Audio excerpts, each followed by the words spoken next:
Salut à toutes et à tous et ravi de vous retrouver pour une nouvelle édition de la Minute Quintet. On prend la direction de l'hippodrome de Cabourg ce vendredi 18 juillet avec une très belle épreuve qui nous attend et qui sera support de Quintet. C'est le Grand Prix de la ville de Cabourg. C'était le premier temps fort du meeting et c'est vrai qu'on a affaire à un beau plateau. Des concurrents de 5 à 11 ans n'ayant pas gagné 525 000 euros.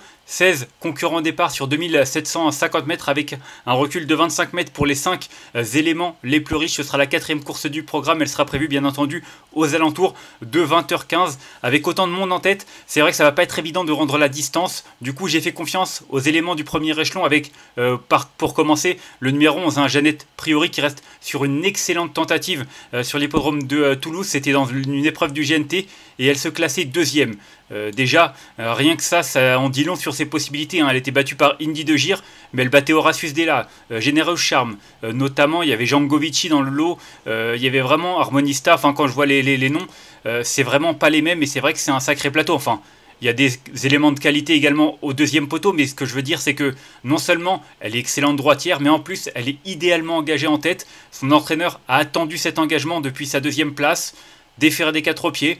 Pour moi, il n'y a pas d'ombre au tableau, si ce n'est qu'à Cabourg, elle n'a jamais fait l'arrivée. En 3 tentatives, elle a toujours été disqualifiée. Alors, bien entendu, il y a de l'eau qui a coulé sous les ponts depuis certaines de ces tentatives. Mais ce que je veux dire, c'est que si on cherche quelque chose contre elle, c'est seulement ça. Parce que franchement, au vu de sa dernière performance et de la forme qu'elle tient actuellement, je pense qu'on est obligé de lui voir une première chance. Ensuite, en deuxième position, j'ai retenu le 3 à l'OAM. Alors ça, pour le coup, c'est vrai que ça représente un point d'appui assez redoutable. C'est un concurrent qui n'est pas sorti du podium depuis le 4 juillet dernier. Donc depuis plus d'1 an. Honnêtement, il a aligné les bonnes performances. Il a signé 1, 2, 3, 4 victoires. 1, 2, 3, 4, 5, 6, 7, 8, 9. Il a couru 10 fois 4 victoires et 5 deuxièmes places. Franchement, il n'y a que dernièrement à Vincennes où il s'est classé 3e, derrière Indusval et Indy Dark. Excusez du peu, mais en tout cas, c'est un cheval qui n'a cessé de rattraper son retard de gain. Derrière, voilà, il a sans doute un petit peu moins de marge, mais honnêtement, je pense qu'il est encore capable de bien faire malgré tout. Et même s'il y a quand même des éléments de qualité, qu'il est âgé de 8 ans, il n'a pas énormément couru. C'est un cheval qui a quand même un moteur assez neuf. Et pour moi, avec Johan Le Bourgeois, et vu la confiance de son entraîneur Dominique Lochneux, je suis en droit d'en attendre. On est en droit d'en attendre une très bonne performance. Ensuite, j'ai retenu en 3e position le numéro 10, Jolie Surprise. Dernièrement, elle n'a pas couru, 7e, mais la course est bien meilleure que ne l'indique son classement. En plus, c'était pas les mêmes, Kylian Fromantro, Pantocrator, Jalandra de Malac, Carambar. Quand on voit le lot, c'était un groupe 3, c'était pas non plus n'importe quoi. Alors oui, il y a des éléments qui ont plus de gains qu'elle, mais honnêtement, elle a des références bien au-dessus de certains de ses adversaires.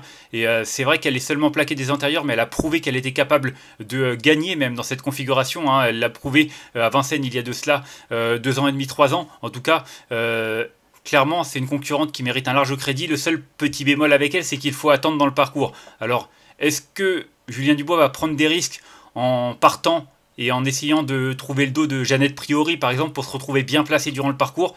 C'est une option parce que l'engagement est tellement bon, même si elle n'est pas déférée. Honnêtement, il est obligé de faire sa course et c'est vrai que c'est une jument de qualité et je pense qu'elle en est capable. Et pourquoi pas même lutter pour la victoire. En tout cas, je l'ai retenu en 3e position. Ensuite, j'ai retenu en 4e position le numéro 16, Jack Tonic. À mon sens, c'est peut-être le seul qui est capable de rendre la distance. C'est vrai que depuis qu'il court contre les chevaux d'âge, il réalise de très belles tentatives. C'est un élément qui a quand même couru les meilleurs de sa génération. Il a déjà gagné groupe 2 quand il avait 4 ans. 5 ans, pardon. 4 ans, il s'est placé seulement de groupe 2. En tout cas, c'est un cheval de classe, clairement. Il est irréprochable depuis le début de l'année. Il n'a pas couru beaucoup, mais il a toujours fini sur le podium. Voilà, aucune ombre au tableau, c'est un cheval qui est bon droitier. Faudra rendre la distance, bien entendu. C'est jamais simple, mais c'est une course qui est fermée. Et c'est vrai qu'avant le coup, c'est quand même un engagement qui est assez favorable puisque c'est le plus riche au départ. Ensuite, j'ai retenu en 5e position le numéro 5, Just à Midi. Je pense qu'il avait besoin de courir lors de sa rentrée.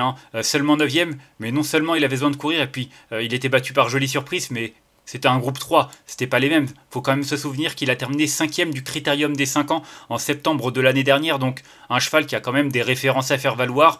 Durant l'hiver, il a couru de très bons lots, même s'il n'a pas forcément brillé énormément. Il a quand même pris des places qui étaient quand même assez intéressantes. Donc voilà, je me dis qu'il va arriver avec de la fraîcheur, qu'il va certainement monter en condition.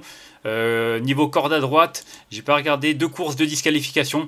Ouais, c'est le seul petit bémol peut-être parce que c'est un cheval de qualité. Et si son partenaire arrive à le maintenir dans les bonnes allures, je ne serais pas étonné qu'il puisse même lutter pour une place sur le podium. J'ai retenu en 5e position, il faut faire des choix. Mais en tout cas, c'est un cheval dont il faut bien entendu impérativement se méfier. Ensuite, j'ai retenu en 6e position le numéro 2, Oneking. Faut pas le condamner, hein. Quand on voit sa musique cette année, ça fait un petit peu peur, hein. 8e, distancé, 8e. Voilà, les 5 sorties sont vraiment en demi-teinte. Maintenant, c'est un cheval qui a montré sa qualité à maintes reprises et puis il est déféré des 4 pieds.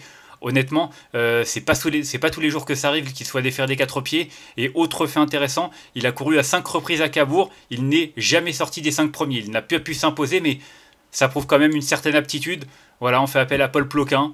Je pense vraiment qu'on a dû mettre un petit peu tous les petits plats dans les grands pour cet engagement, même si c'est l'un des moins riches et qu'il y a de l'opposition. Honnêtement, il n'aura pas à rougir face à de tels adversaires et je ne serais pas étonné lui aussi de le voir lutter pour un très bon classement. Ensuite, j'ai retenu en 7e position le numéro 7, Canto dei Venti, hein, l'un des étrangers, c'est une course européenne, et c'est vrai que c'est un cheval italien de qualité. La dernière fois à Anguin, je l'avais retenu en regret, hein, j'avais fait une erreur. Là, je fais pas la même si le lot est un petit peu plus relevé lors de cette course. L'engagement est quand même assez favorable. Il est déféré des 4 pieds, confié à Gabriele Germini. Il a prouvé qu'il était capable de bien faire corde à droite, même si son unique essai à Cabourg s'est soldé par une 7e place. Honnêtement, c'est un cheval qui a montré de la qualité, et même si à mon sens il y a quelques concurrents qui lui sont supérieurs en valeur pure, il a sa place dans une combinaison et il peut terminer 4-5e. Et enfin en 8e position, j'ai retenu le 9, Hardy Crown, deuxième atout de Dominique Lochneux. C'est vrai que je pense que Benjamin Rochard avait d'autres options. Il aurait pu par exemple prendre le pensionnaire de Marc Sassier. Maintenant, il est sur le pensionnaire de Dominique Lochneux qui n'a pas caché sa confiance. Dernièrement, seulement 8e. Maintenant, c'était pas si mal, hein. Jack Tonic, jolie surprise. Jasmine de Bayel, c'était une course B avec des éléments de très bonne qualité. Et c'est vrai que même s'il est nettement dominé, il n'a pas à rougir de cette défaite.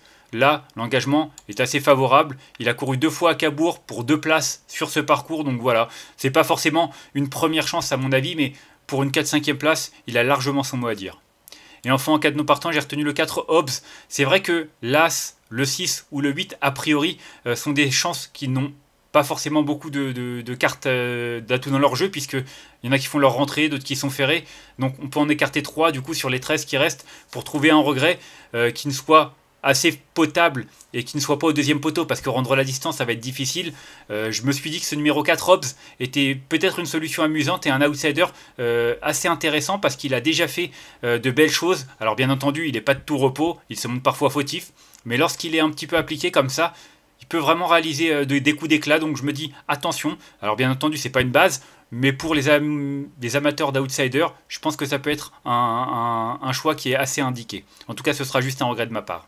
On va faire un petit récapitulatif de ma sélection avec le 11 que j'ai retenu devant le 3, le 10, le 16, le 5, le 2, le 7 et le 9. Et en cas de non partant, le numéro 4.